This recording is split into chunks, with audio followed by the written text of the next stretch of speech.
नमस्कार दोस्तों, आज हम आपको 10 क्लास का एक मैथ का चैप्टर ब्रीथ से संबंधित क्षेत्रफल, इस चैप्टर के बारे में हम आपको बताते हैं और इससे मैथ भी आपको हम बताएंगे। चलिए स्टार्ट करते हैं। सबसे पहले हम लोग देखते हैं कि हम लोग ब्रीथ किसको कहते हैं, ब्रीथ होता क्या है। तो ब्रीथ जानने के लिए हम कह सकते हैं कि एक बिंदु लेते हैं और इस बिंदु से निश्चित दूरी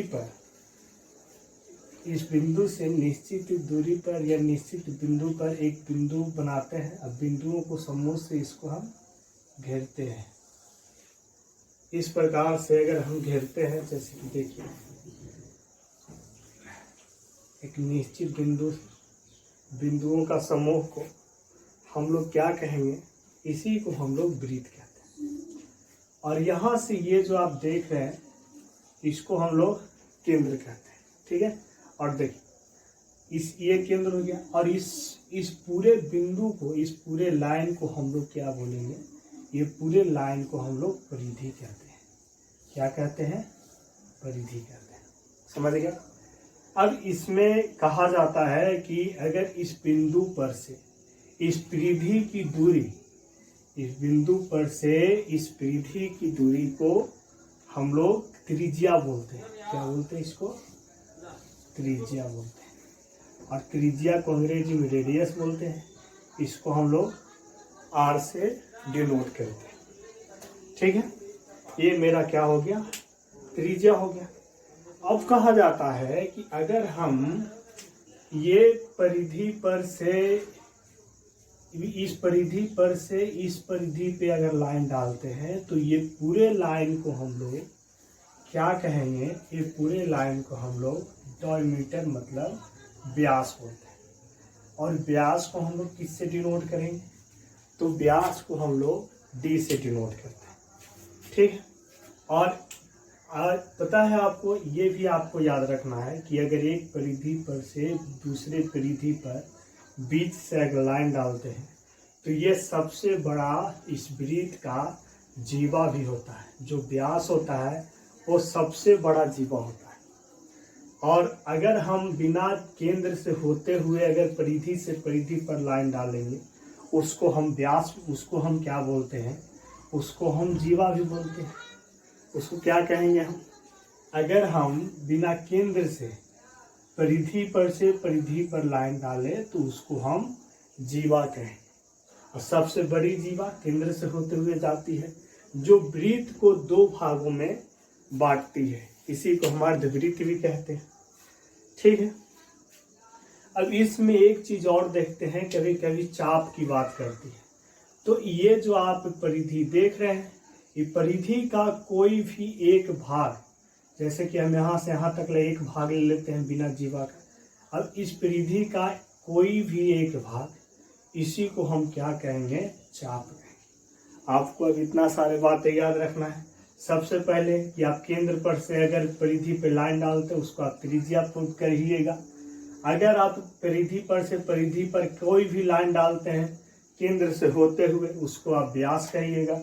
ये सारा बात आपको क्या करना है? याद रखना है, ठीक है। अब हम इसमें कुछ फार्मूला भी देख लेते हैं। जैसे कि इसमें आपको बोलेगा कि ब्रीथ का एरिया क्षेत्रफल निकालिए। तो ब्रीथ का क्षेत्रफल आप कैसे निकालेंगे? तो ये अंदर में जो भी एरिया है इसका क्षेत्रफल निकालने बोलेगा आपको। तो आपको लिखना है ब्रीथ का क्षेत्रफल। ब्रीथ का क्षेत्रफल क्या होता है? तो ब्रीथ का अगर क्षेत्रफल आपको निकालने बोलता है तो आपको पाई आर स्क्वायर से निकालना है। और आपकी क्या है? त्रिज्या है। और यहाँ पे आपकी पाई का जो मान होगा वो होता है 22/7। ये भी आपको क्या करना है? साथ में याद रखना है, ठीक है। इसके बाद आपसे बोलेगा कि ये जो लाइन है आपका, इसको क्या बोले हम लोग? इसको हम लोग बोले हैं परिधि। अगर आपको बोलेगा इस लाइन की लंबाई निकालिए, मतलब ब्रीथ का परिधि निकालिए, तो ब्रीथ का आप परिधि निकालने के लिए इसको 2πr से निकाल सकते हैं। आर आपकी इसमें क्या है? त्रिज्या है, ठीक है। अब इसमें आप वृत्त का क्षेत्रफल, वृत्त का परिधि, ये दोनों चीज याद रखेंगे तो आपसे अब जितना भी मैथ आगे बनेगी और जो भी मैथ में और फॉर्मूला आएगा जो हम आपको आगे बताएंगे। ठीक है, जैसे कि हम लोग का बोलेगा, अगर आप वृत्त का क्षेत्रफल निकालें तो आपको इसमें बोलेगा कि दिया रहेगा, आपको त्रिज्या दिया गया, त्रिज्या आपको दिया गया है 7 सेंटीमीटर। ठीक है, तो इसको हम लोग क्या करेंगे कि वृत्त का क्षेत्रफल का फॉर्मूला लगाएंगे। वृत्त का क्षेत्रफल का फॉर्मूला क्या बताया आपको, पाई आर स्क्वायर बताया। ठीक है, अब देखिए इसमें पाई का मान अभी आपको हम बताए थे कि आपको पाई का मान रखना है 22/7। ठीक है, अब देखिए हम यहाँ पर पाई का मान रखेंगे 22/7 और आपकी त्रिज्या बताए हम 7 सेंटीमीटर गुने 7 सेंटीमीटर, और यहाँ 7 से 7 कैंसिल होगी और ये 22 सत्ते 7 दूनी 14, हाथ में 7 दूनी 14 1 15, 154 सेंटीमीटर स्क्वायर होगी, क्योंकि सेंटीमीटर में सेंटीमीटर से गुणा किए हैं तो इसका पावर 1 1 2 हो चुका है, इसीलिए सेंटीमीटर यहाँ स्क्वायर हो गया। अब हम लोग आगे और प्रश्न अच्छे अच्छे देखते हैं जो एग्जाम में आपका पूछे जाते हैं, उस रिलेटिव हम प्रश्न यहाँ पर देखेंगे, जिसमें हम आपको पहला प्रश्न बताते हैं। इसको थोड़ा साफ कर लेते हैं।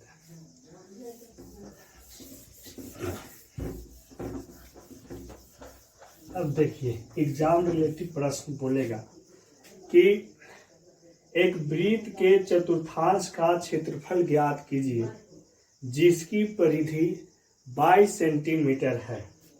तो आपको बोलेगा चतुर्थांश का क्षेत्रफल ज्ञात करें और जिसकी परिधि कितना है 22 सेंटीमीटर है। तो आपको सबसे पहले इसमें क्या करना है कि आपको त्रिज्या की जरूरत पड़ेगी। तो यहाँ पर आपको लिखना है वृत्त की त्रिज्या, यहाँ पर लिख लीजिए, माना कि वृत्त की त्रिज्या आर मान लीजिए। आपको इसमें वृत्त का परिधि दिया गया है।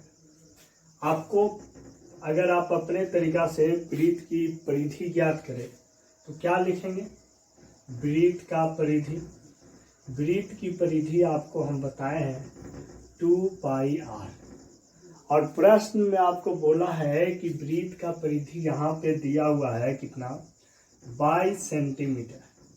ठीक है, तो 22 सेंटीमीटर लिख लीजिए। अब यहाँ पर आप जानते हैं 2 पाई का मान बताए हैं 22/7, और यहाँ से हम क्या करेंगे त्रिज्या को निकालेंगे। अब देखिए ये 22 से 22 कैंसिल हो जाएगी, इधर 7 आएगा और ये दूर इधर भागा में आएगा, गुना में है, तो आर बराबर आपका आ गया 7/2 सेंटीमीटर। और आपसे बोला है कि वृत्त का चतुर्थांश का क्षेत्रफल निकालना, मगर आप मतलब इसका कहना है वृत्त का चतुर्थांश का क्षेत्रफल, मतलब वृत्त का जो क्षेत्रफल होता है पाई आर स्क्वायर, उसमें 4 से भागा करना है। तो ये चतुर्थांश मतलब वृत्त का चौथा भाग हो जाएगा। अब आपका चौथा भाग निकाल लीजिए। पाई का मान क्या होता है 22/7, आर का मान आप अभी लाए हैं 7/2 गुने 7/2, और आपको भागा देना है कितना से 4 से। ठीक है, यहाँ पे आप क्या कीजिए 4 से भागा दे दीजिए।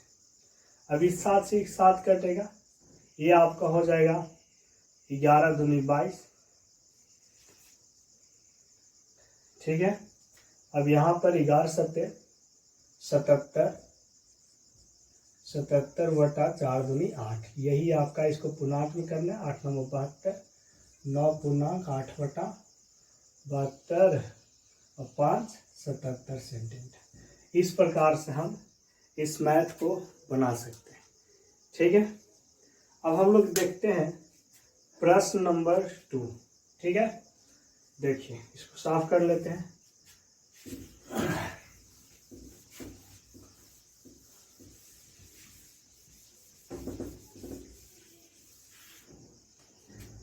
प्रश्न नंबर 2 बोलता है कि उस वृत्त का क्षेत्रफल निकाले जिसका परिधि 22 सेंटीमीटर है।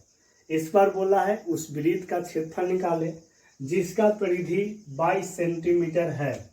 तो आपको सबसे पहले पता करना है कि वृत्त का परिधि दिया कितना गया है। वृत्त का परिधि दिया गया है फिर से 22 सेंटीमीटर। आपको किसी भी वृत्त का क्षेत्रफल निकालने के लिए उसमें त्रिज्या की जरूरत होती है। इसमें त्रिज्या नहीं दी है मगर वृत्त की परिधि दी है। अब वृत्त के परिधि का फॉर्मूला होता है कितना। वृत्त का परिधि होता है आपका 2 पाई आर। अब 2 पाई आर बराबर यहाँ दिया गया है 22 सेंटीमीटर है ना। तो हम क्या करेंगे, यहाँ से आर को मान निकालेंगे। आर बराबर हो जाएगा 22/2 गुने पाई का मान 22/7। 22 से 22 कैंसिल होगा। आर बराबर यहाँ से फिर आपका आ जाएगा 7/2 सेंटीमीटर। और आपको फिर से क्या करना है, यहाँ पे वृत्त का क्षेत्रफल ज्ञात करना है। तो वृत्त का क्षेत्रफल का फॉर्मूला भी आपको हम बताए थे। क्या बताए थे? तो वृत्त का क्षेत्रफल का फॉर्मूला बताए थे 2 पाई आर।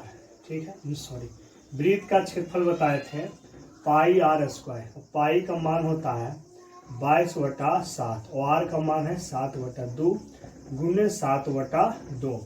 अब ये 7 से ये कैंसिल होगा। ये 11 दूनी 22, आपका 11 सतह 77/2 सेंटीमीटर यहाँ पे आपका इसका मान आ जाएगा। तो ये आपका प्रश्न नंबर 2 हो गया कि वृत्त का क्षेत्रफल अगर निकालना है और आपका परिधि दिया हुआ है तो हम इस प्रकार से इस मैथ को बना सकते हैं। ठीक है, इसको वीडियो को पॉज कर करके हर एक प्रश्न को सोल्व करने का कोशिश कीजिएगा। अगला प्रश्न देखते हैं। अगला प्रश्न भी हम इसी प्रकार से लिए हैं जो एग्जाम में सब 2-2 नंबर में आता है, जो लघु उत्तरीय प्रश्न वही सब लिए हैं। हम इसको साफ करते हैं। देखिए अगला भी प्रश्न हम इसी प्रकार से लिए हैं। वो प्रश्न है आपका कि एक वृत्त की परिधि 88 सेंटीमीटर है। तो फिर से आपको वृत्त का क्या करना है, क्षेत्रफल ज्ञात करना है। देखिए फिर से हम वैसे ही करेंगे कि वृत्त का परिधि दिया है कितना, 88 सेंटीमीटर। तो यहाँ पर लिखिए वृत्त का परिधि। वृत्त का परिधि कितना दिया गया है, 88 सेंटीमीटर। ठीक है, अब आपको अभी बताए थे कि वृत्त का क्षेत्रफल क्या होता है, वृत्त का परिधि क्या होता है, 2 पाई आर होता है। अब 2 पाई आर बराबर आपको लिखना 88 सेंटीमीटर। अब यहाँ से हम फिर से क्या करेंगे, इस आर का मान निकालेंगे। अब यहाँ पर 88 सेंटीमीटर लिखिए और पाई का मान यहाँ पर रखिए 22/7। 7 को ऊपर ले जाइए, काहे कि बटा में लिखिएगा, यहाँ से बटा लिखिए। इसको हटा के इस 7 को हम कहाँ ले गए हैं, ऊपर ले गए। अब यहाँ से हम इसको काटेंगे 22/88। आर बराबर आपका आ जाएगा 728 सेंटीमीटर। अब यहाँ से आप क्या ले आए हैं, आर ले आए हैं, सॉरी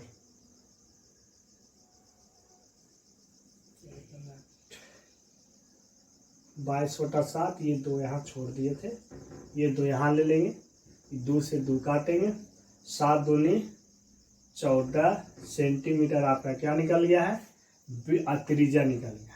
अब फिर से हम यहाँ पर क्या करेंगे, वृत्त का क्षेत्रफल का फॉर्मूला लगाएंगे और लिखेंगे वृत्त का क्षेत्रफल बराबर क्या होता है, यहाँ पे आपका पाई आर स्क्वायर होता है। ठीक है, अब पाई का मान बताइए कितना होता है भाई, 22/7 होता है। और त्रिज्या आप ला चुके हैं, कितना लाए हैं, 14 गुने 14। ठीक है, यहाँ से 7 दूनी 14 करेंगे। अब आप इसको क्या कीजिए, सबको गुना कर लीजिए। ठीक है, गुना करके आप ले आइएगा, आ जाएगा। जैसे देखिए 14 दूनी 28, 28 दूनी 42। अब 42 में आप 11 से गुना कीजिए, 2 4 2 6 4 400 नहीं, यहाँ पे कितना हो जाएगा 14 दूनी 28, 28 दूनी 56, 56 हो गया। अब 56 में 11 से कर लेते हैं। जैसे यहाँ पर कीजिएगा 6 6 5 11 5 1 6 616 सेंटीमीटर स्क्वायर, ये आपका आ जाएगा वृत्त का क्षेत्रफल। ये प्रश्न नंबर आपका क्या था 3 था। अब एक और प्रश्न देखते हैं, बाकी प्रश्न हम अगला वीडियो में देखेंगे। Thank you.